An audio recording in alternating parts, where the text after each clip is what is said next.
ये Pakistan penal code का chapter number 17 है और ये उन ऑफेंसेस की बात करता है जो प्रॉपर्टी के अगेंस्ट किए जाते हैं। जो चैप्टर नंबर 17 है उसमें कई सब चैप्टर्स हैं, जैसे आप यहाँ पर देख सकते हैं। ऑफेंसेस अगेंस्ट द प्रॉपर्टी, इसमें थेफ्ट है, एक्सटॉर्शन, डिकॉइटी, रॉबरी, ये चीटिंग, ये सब हम इसमें कवर कर चुके हैं।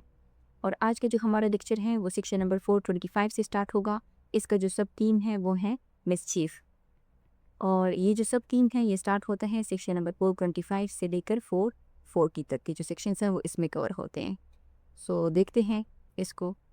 सो ये चैप्टर नंबर 17 है। इसमें अभी तक हम जितने ऑफेंसेस को कवर कर चुके हैं, जैसे theft, extortion, robbery, criminal misappropriation, criminal breach of trust और चीटिंग, उन सब में एक चीज़ कॉमन थी, यानी उनका जो कॉमन ऑब्जेक्टिव था वो ये था कि जो ऑफेंडर है वो किसी न किसी तरीके से प्रॉपर्टी पर इलीगल कंट्रोल या उससे कोई बेनिफिट हासिल करना चाहता था। लेकिन आज का जो हमारा लेक्चर है मिसचीफ, इसका जो मकसद है वो क्या है, वो डिफरेंट है।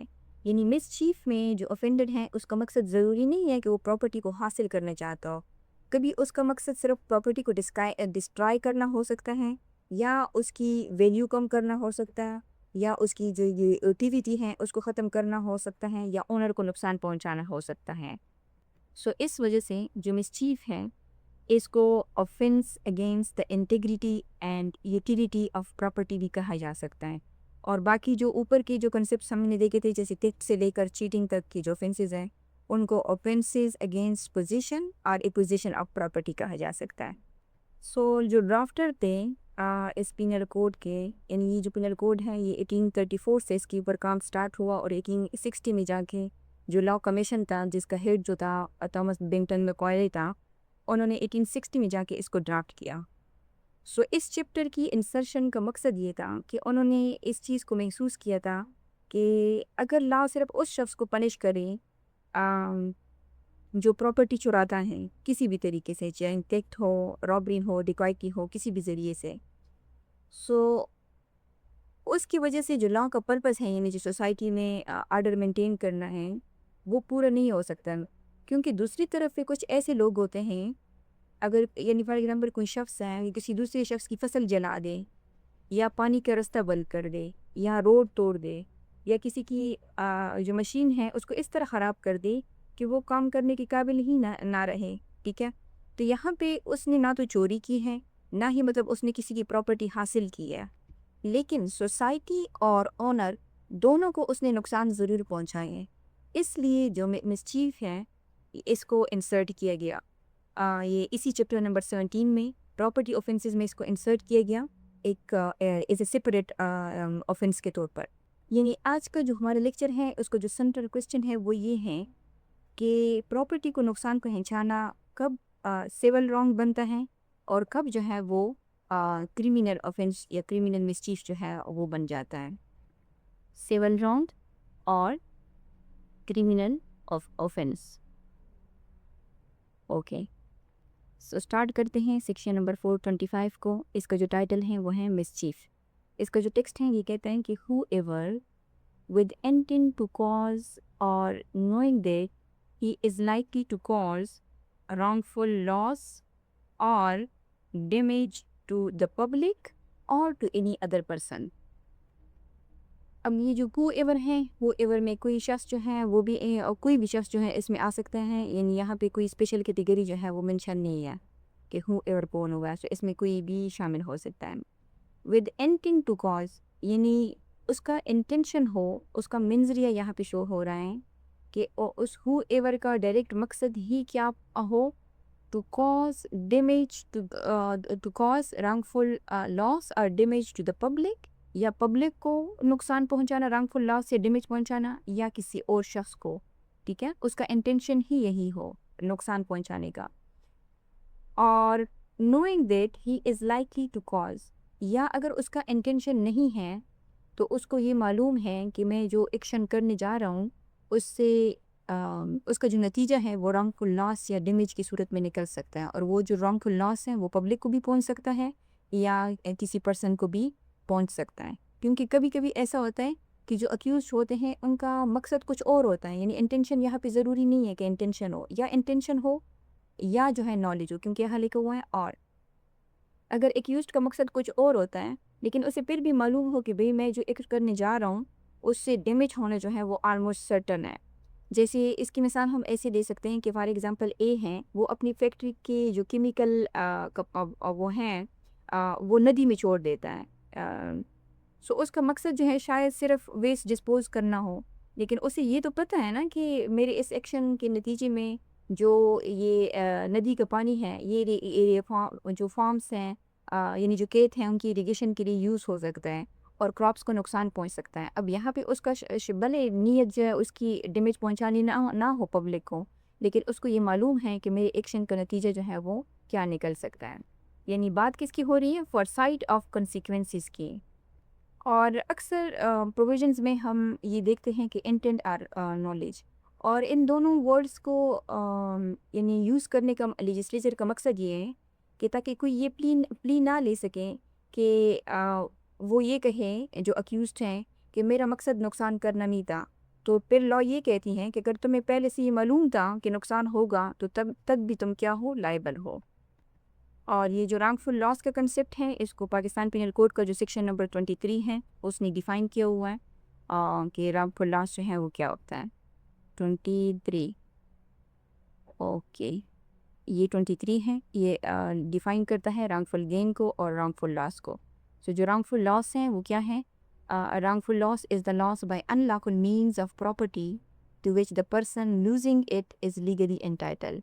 लेकिन वहाँ पे सिर्फ रॉन्गफुल लॉस जो है मेंशन है, रॉन्गफुल गेन नहीं है, क्योंकि हमने ये कहा था ना कि जैसे फॉर एग्जांपल थेफ्ट है, चीटिंग है या अदर ऑफेंसेस हैं, उसमें अगर जो अक्यूज्ड है प्रॉपर्टी लेता है तो उसको रॉन्गफुल गेन हासिल हो सकता है, यानी उसका फ़ायदा हो सकता है ना।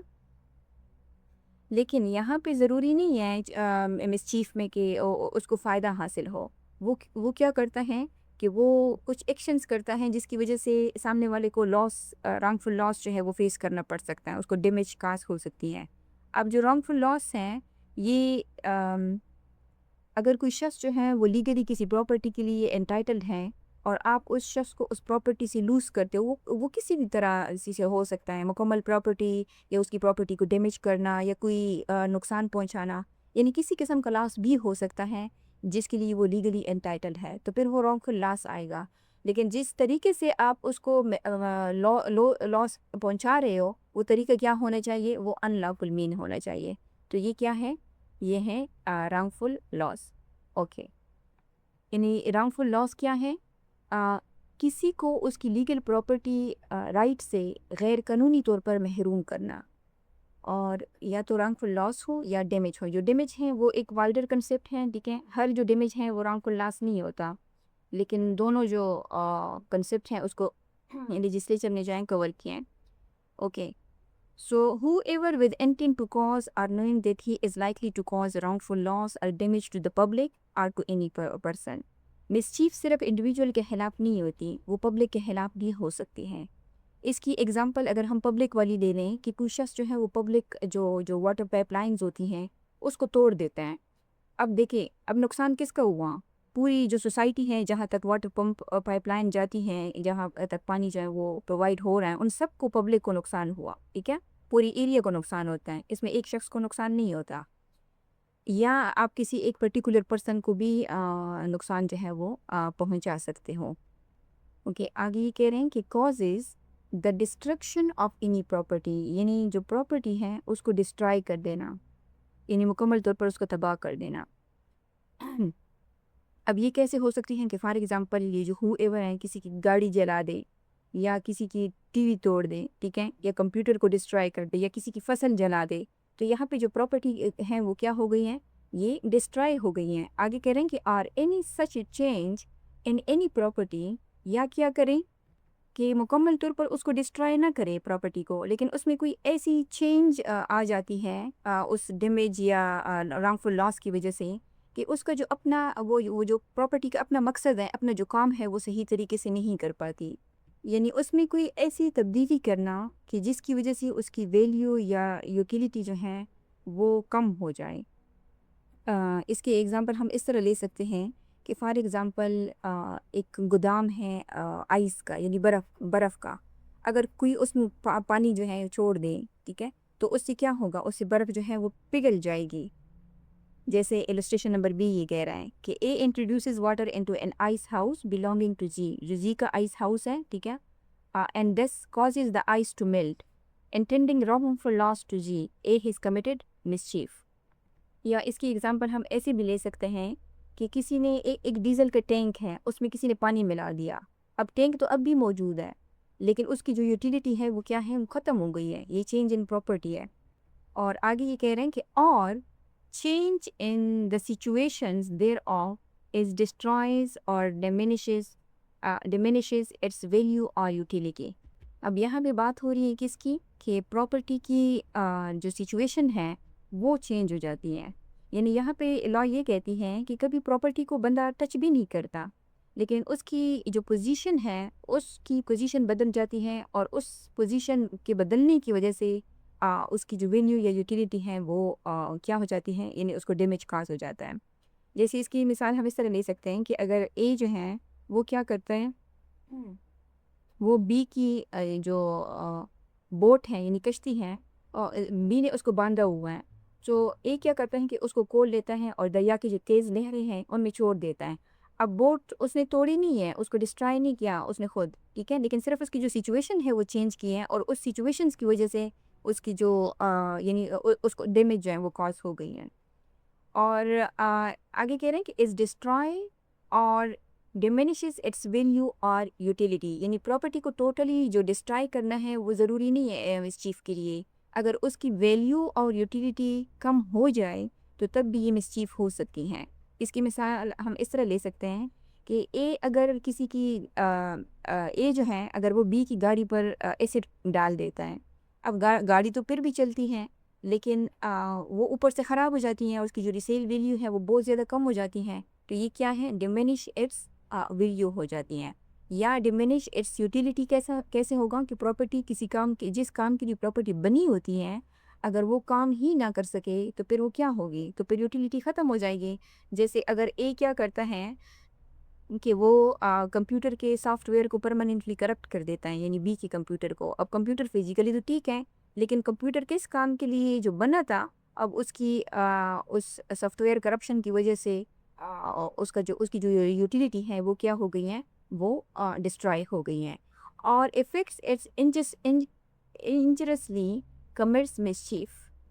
यहाँ पे कह रहे हैं कि अगर जो प्रॉपर्टी है उसकी ना तो वैल्यू ख़त्म हुई है ना उसकी यूटिलिटी ख़त्म हुई है, यानी दोनों बरकरार हैं, लेकिन प्रॉपर्टी हार्मफुल तरीके से अगर इफ़ेक्ट हुई है तो तब भी ये क्या होगा, मिसचीफ होगा। यानी फॉर एग्ज़ाम्पल ए जो है वो बी के ट्यूबवेल में सीमेंट डाल देता है। अब ट्यूबवेल जो है वो टूटा नहीं है, लेकिन उसकी जो परफॉर्मेंस है वो बहुत ख़राब हो जाती है, तो ये इंजूरियस इफ़ेक्ट है। तो अगर इन सारे एक्शंस में से कोई एक एक्शंस भी अगर कोई परफॉर्म करे तो क्या समझा जाएगा कि उसने क्या कमिट किया है, मिसचीफ कमिट किया है।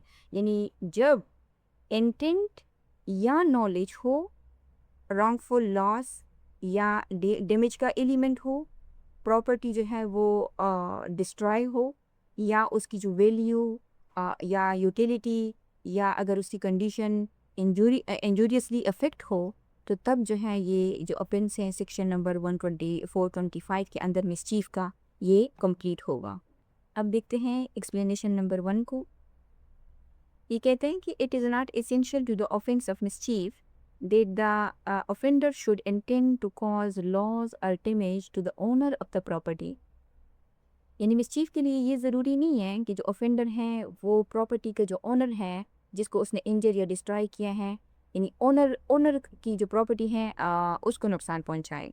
It is sufficient if he intends to cause or knows that he is likely to cause wrongful loss और damage to any person by injuring any property whether it belongs to that person or not. तो कहते हैं कि mischief के लिए ये काफ़ी है कि आप जो है किसी प्रॉपर्टी को डैमेज, लॉस या इंजूरियस इफेक्ट जो है वो कॉज कर रहे हैं, ठीक है, चाहे इंटेंशन के साथ कर रहे हो या चाहे नॉलेज के साथ कर रहे हो। अब वो जो प्रॉपर्टी है वो किसी की भी उसमें हो सकती है, यानी किसी को भी बिलोंग कर सकती है। यानी इसकी अगर हम इलस्ट्रेशन देखें ना, तो इलस्ट्रेशन नंबर जो जी है ये कहते हैं कि A having joint property with Z in a horse, A और जी जो हैं दोनों ने मिल के एक घोड़ा लिया है, दोनों उसकी जॉइंट ओनर हैं, ठीक है, जॉइंट प्रॉपर्टी है। Okay, in a horse shoots the horse, A क्या करता है, घोड़े को गोली मार देता है। अब यहाँ पे intending thereby to cause wrongful loss to Z, उसका जो इंटेंशन है वो क्या है, वो जी को रॉन्गफुल लॉस पहुंचाना है। ए हैज़ कमिटेड मिसचीफ, हालांकि यहाँ भी क्या है, उसने अपनी उसकी अपनी जॉइंट प्रॉपर्टी भी है इसमें। सो इसमें ओनर आप भी हैं और आपका जो दोस्त है जी, यानी ए का जो दोस्त है जी वो भी है, ठीक है। लेकिन फिर भी ओनर उसने क्या कमिट किया है कि वो उसने मिसचीफ कमिट किया है। सॉरी, ये जो इलस्ट्रेशन है ये तो एक्सप्लेनेशन नंबर 2 के साथ रेलेवेंट है, क्योंकि एक्सप्लेनेशन नंबर 2 कहती है कि mischief may be committed by an act affecting property belonging to the person who commits the act. So ये एक्सप्लेनेशन नंबर 2 के साथ रेलेवेंट है कि अगर कोई शख्स जो है वो मिसचीफ कमिट करता है by an act of affecting property belongings to the person who commits the act, यानी जो शख्स मिसचीफ कमिट कर रहा है अगर वो प्रॉपर्टी उसी को बिलोंग करती है और to that person and other jointly, या अगर उस शख्स की प्रॉपर्टी हो या उसके साथ अगर कोई जॉइंट में हो, जैसे हमने एक्सप्लेनेशन इलस्ट्रेशन नंबर जी में देखा। तो ये जो इलस्ट्रेशन नंबर जी है ये उसके साथ रिलेवेंट है एक्सप्लेनेशन नंबर 2 के साथ। और अगर हम देखें और इसके साथ हम इलस्ट्रेशन नंबर ई भी देख सकते हैं, ये कहते हैं कि A having insured a ship voluntarily causes the same to be cast away। ए ने क्या किया है कि एक जो शिप है उसका इंश्योरेंस करवाया हुआ है और वॉलंटेरली उसको यानी डैमेज कास्ट करता है, same to be cast away, उसको दबो देता है और ताकि इंश्योरेंस कंपनी से वो क्या कर सके, पैसा ले सके with the intention of causing damage to the underwriter, ताकि वो इस इंटेंशन के साथ कि वो इंश्योरेंस कंपनी से पैसा ले सकें, ठीक है, यानी उनको जो है वो रॉन्गफुल लॉस जो है वो दे। यहाँ पे ए जो है उसने कमिट किया है क्या चीज़, मिसचीफ। गाड़ी ए की थी लेकिन लॉस जो है वो किसको हुआ, जो इंश्योरेंस कंपनी है यानी जो रॉन्गफुल लॉस है वो किसको हुआ, अंडर राइटर्स को। अब जो बाकी के इलस्ट्रेशन हैं उनको देखते हैं। इलस्ट्रेशन नंबर ए कहता है कि A voluntarily bonds a valuable security. जो वेल्यूएबल सिक्योरिटी है इसको पाकिस्तान पिनल कोड सेक्शन 30 जो है वो डिफाइन करता है कि ये एक ऐसा डॉक्यूमेंट होता है जो लीगल राइट को क्रिएट करता है या प्रूव करता है, जैसे चेक हैं, प्रोमिसरी नोट हैं, बॉन्ड है या मॉर्गेज डीड है, या एक्सटेंड करता है ट्रांसफ़र, रिस्ट्रिक्टेड, एक्सटिंग्विश और रिलीज, ठीक है, ये एक ऐसा डॉक्यूमेंट होता है। और ये क्या करता है कि वॉलंटरली उस वेरिएबल सिक्योरिटी को जला देता है और वो वेरिएबल सिक्योरिटी किसकी होती है, जी की होती है। इस इंटेंशन के साथ उसको जलाता है। जलाना किस में आ रहा है, जलाना अगर हम डिफिनेशन में देखें तो यहाँ पे आ रहे हैं डिस्ट्रॉय में, डिस्ट्रक्शन ऑफ एनी प्रॉपर्टी, ठीक है। Intending to cause wrongful loss to Z, उसका इंटेंशन क्या होता है, जी को रॉन्गफुल लॉस पहुंचाना। ए ने यहाँ पे क्या कमिट किया है, मिसचीफ कमिट किया है। क्यों, क्योंकि यहाँ पे उसका जो इंटेंशन है वो भी है इंटेंडिंग टू रॉन्गफुल लॉस का इंटेंशन भी है, जो प्रॉपर्टी है वो भी डिस्ट्रॉय हो गई है और जो रॉन्गफुल लॉस हैं वो भी उसको पहुंच गया है। तो जो डिफिनेशन के जो इंपॉर्टेंट एलिमेंट्स हैं वो सारे कंप्लीट हैं, इस वजह से ये क्या है, ये मिसचीफ कमिट हुआ। वो इलस्ट्रेशन नंबर सी को कहते हैं, ये कहते हैं कि A voluntarily throws into a water a river a ring belonging to Z. वो क्या करता है, एक जो रिंग है यानी सोने की रिंग ही होगी, लाजमी बात है, वो उसको दरिया में जो है वो क्या करता है, फेंक देता है। जो रिंग किसकी है, जी की। किस इंटेंशन के साथ, कि वो जी को रॉन्गफुल लॉस पहुंचाना चाहता है। ए ने यहाँ पे मिसचीफ कमिट किया है। अगर इसको हम देखें कि यहाँ पे इसने जो रिंग है उसको डिस्ट्रॉय नहीं किया, इसको अगर हम डिफिनेशन के उसके साथ देखें जो ये रेलेवेंट है, ओके, यहाँ पे उसने प्रॉपर्टी को चेंज भी नहीं किया, यहाँ पे उसने प्रॉपर्टी की जो सिचुएशन है उसको चेंज कर दिया है दरिया में डाल के। अब वो जो सोने की अंगूठी है वो दरिया में पड़ी हुई तो सोने की अंगूठी ही रहेगी ना, ठीक है, उस पर कोई इफेक्ट तो नहीं हुआ, लेकिन उसकी सिचुएशन जो है वो चेंज हो गई है। सो उस सिचुएशंस की चेंज की वजह से उसकी जो वैल्यू और यूटिलिटी है वो जो रंग खुल्लास है वो ओनर को पहुंच जाता है। यानी मिसचीफ में जो प्रॉपर्टी का एक्चुअल लॉस है ना, यानी फिज़िकल जो टूटना है, फिज़िकल जो डिस्ट्रक्शन है प्रॉपर्टी का, वो ज़रूरी नहीं है। अगर आप उसकी सिचुएशंस चेंज कर देते हो और उस सिचुएशन की चेंज की वजह से उसकी उसके ऊपर कोई इफ़ेक्ट आता है या जिसकी प्रॉपर्टी होती है उसको राउंडफुल लॉस पहुंच जाता है, तो ये फिर क्या है, ये भी मिसचीफ में आएगा। सो जो इलस्ट्रेशन नंबर डी है ये कहता है कि A knowing that his effects are about to be taken in execution in order to satisfy a debt due from him to Z। कहते हैं कि ए को मालूम है कि उसका जो इफ़ेक्ट्स हैं, यानी उसका जो सामान है वो क्या होने वाला है, are about to be taken in execution in order, कि कोर्ट के एग्जीक्यूशन ऑर्डर के ज़रिए से उसका जो सामान है उसको यानी ज़ब्त करना है कोर्ट के ऑर्डर के ज़रिए से। और क्यों? ताकि जो उसने जी का कर्ज़ देना है वो जो है कोर्ट अदा कर सके। अब जनाब क्या करते हैं, डिस्ट्रॉय दोज अफेक्ट, यानी गुस्से में आकर वो अपना ही सामान जो है वो डिस्ट्रॉय कर देता है। क्यों? इस इंटेंशन के साथ, of thereby preventing Z from obtaining satisfaction of the debt, कि उसको Z को पैसे जो है ना मिले। ठीक है, अब यहाँ पे एंड अब thus causing damage to Z, और उसकी वजह से जो Z है उसको वो डैमेज पहुँचाने चाहता है। A has committed mischief, अपनी जो प्रॉपर्टी है उसने तोड़कर दूसरे को wrongful लॉस जो है देना, वो भी मिसचीफ है। ओके, सो जो इफ है ये कहता है कि A causes a ship to be cast away।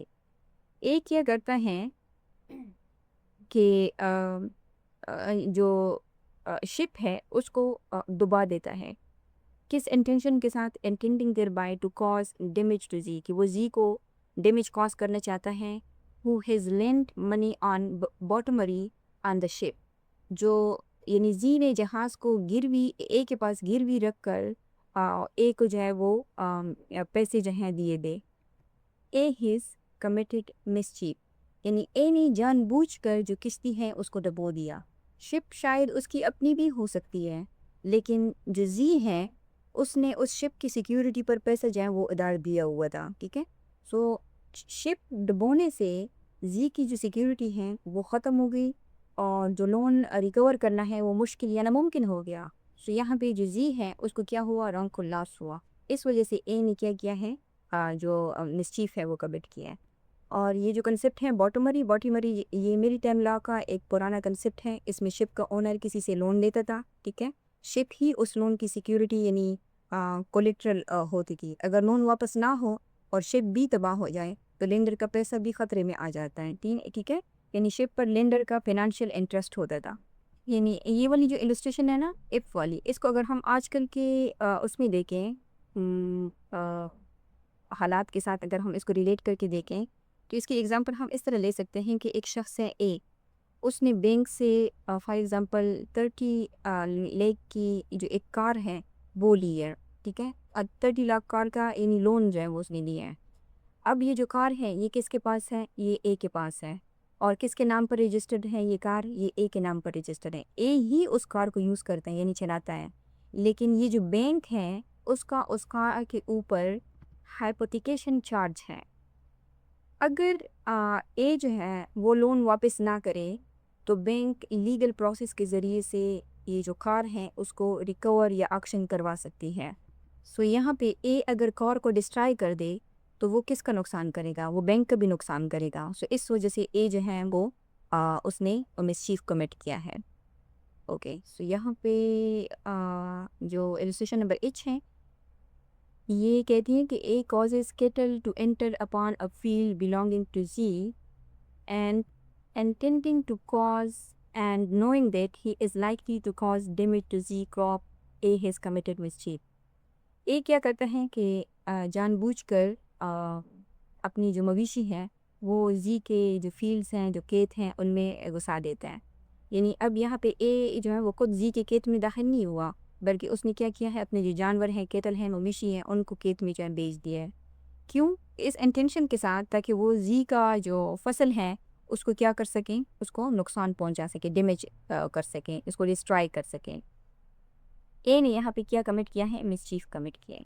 ये जो इलस्ट्रेशंस है ना इसमें हम डिफिनीशंस के अकॉर्डिंग कुछ कैटेगरीज जो हैं वो देखी हैं। फॉर एग्ज़ाम्पल अगर हम देखें इलस्ट्रेशन नंबर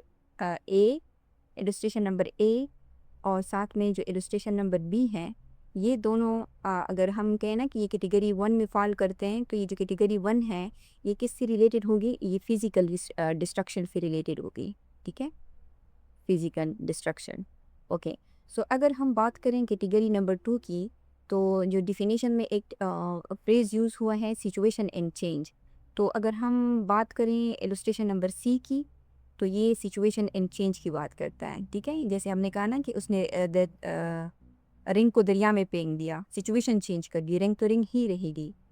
और फिर उसके बाद अगर हम कैटेगरी नंबर 3 की बात करें, तो इसमें जो फ़ाइनेंशियल फ्रॉड हैं, यानी जो इंटेंशन को डिफ्रॉड होता है, वो इसमें शामिल हैं। और वो कहाँ पे हैं? अगर हम इलस्ट्रेशन नंबर डी को देखें, और साथ में अगर हम इलस्ट्रेशन नंबर ई को देखें, और इसमें जो इलस्ट्रेशन नंबर एफ है, वो भी इसमें शामिल हैं।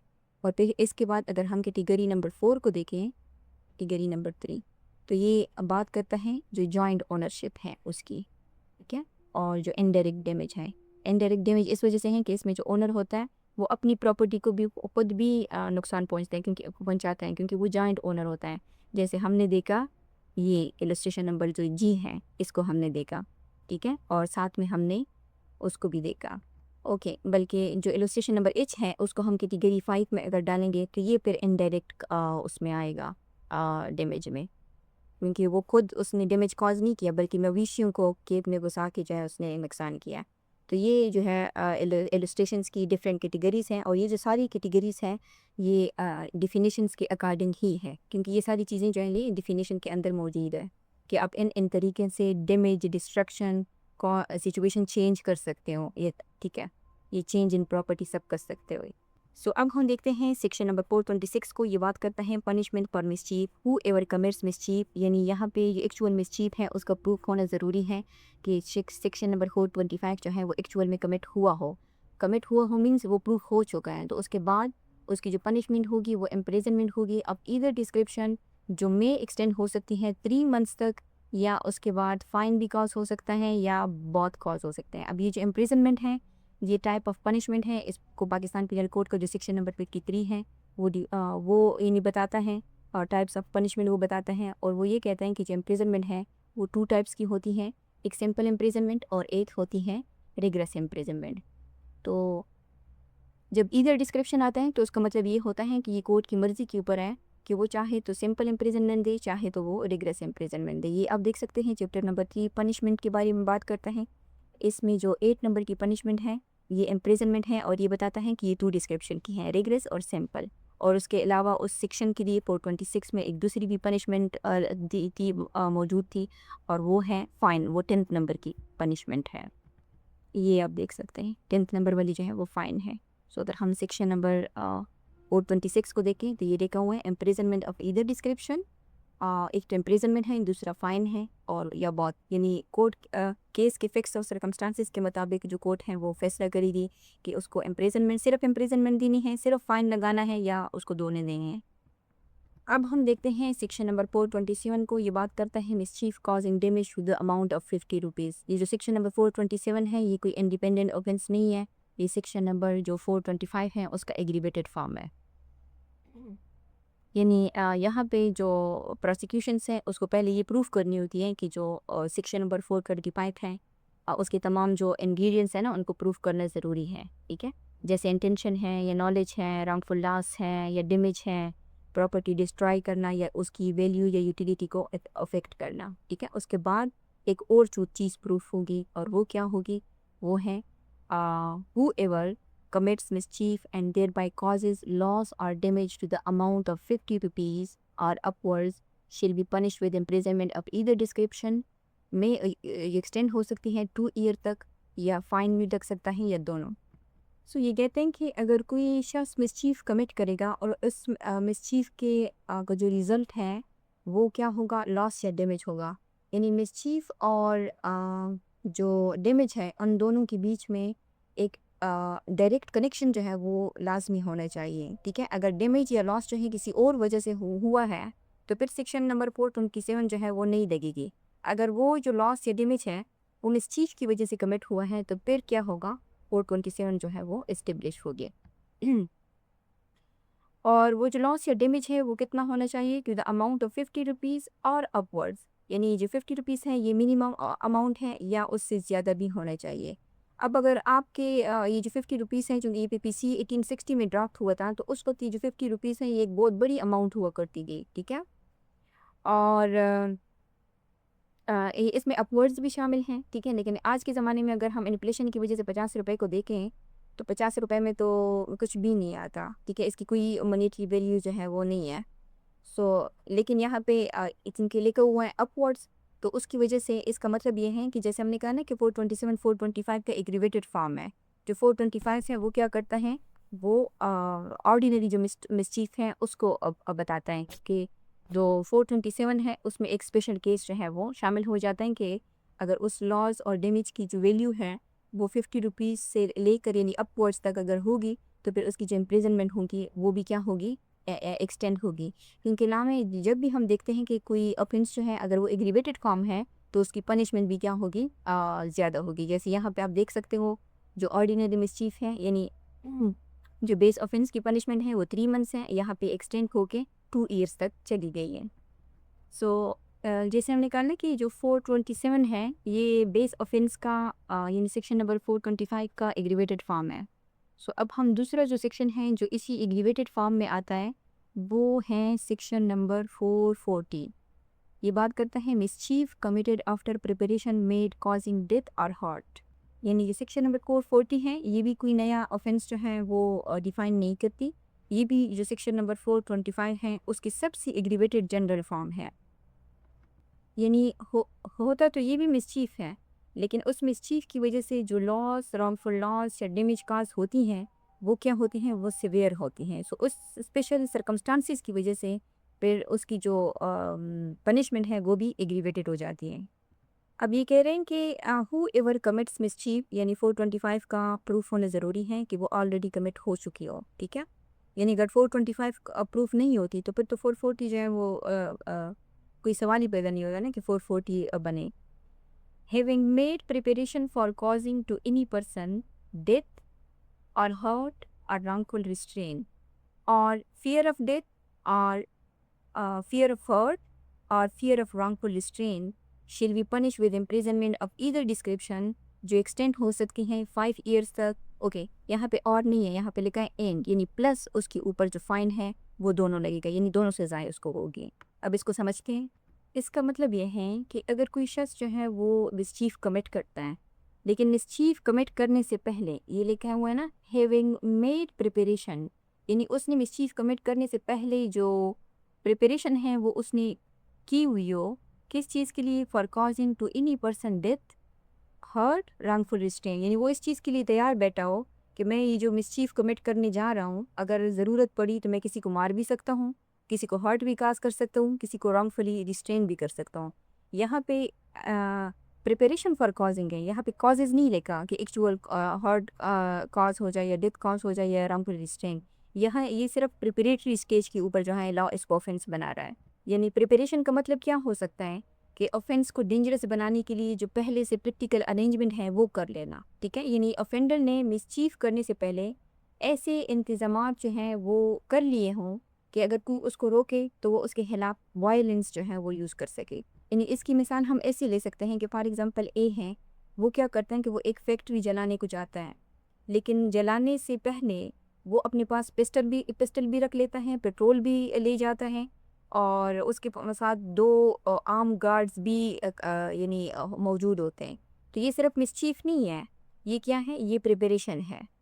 और मिसचीफ तो तब होगा ना जब वो फैक्ट्री को या किसी गोदाम को या किसी चीज़ को जो है वो नुकसान पहुंचाएगा। यहाँ पे जैसे मैंने कहा ना कि जो एक्चुअल ऑफेंसेस में ये कमिट होना ज़रूरी नहीं है।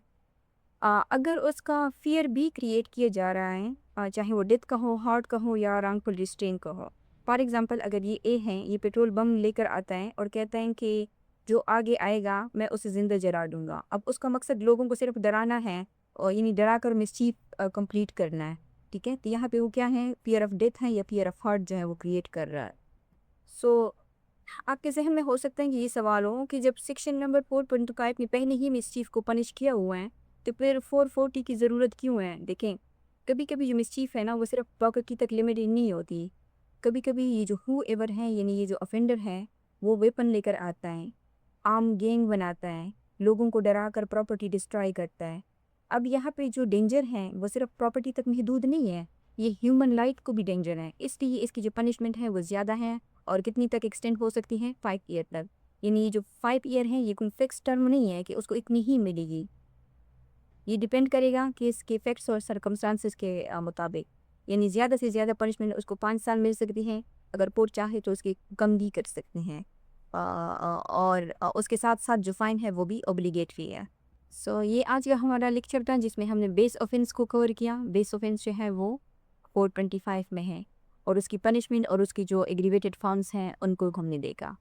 सो उसके बाद जो नेक्स्ट लेक्चर है उसमें हम जो स्पेशल फॉर्म्स ऑफ मिसचीफ हैं उसको कवर करेंगे। सो आई होप कि आपको वीडियो पसंद आई होगी। अगर आपने कुछ नया सीखा है तो आप इसको लाइक करें, शेयर करें और चैनल को सब्सक्राइब भी करें।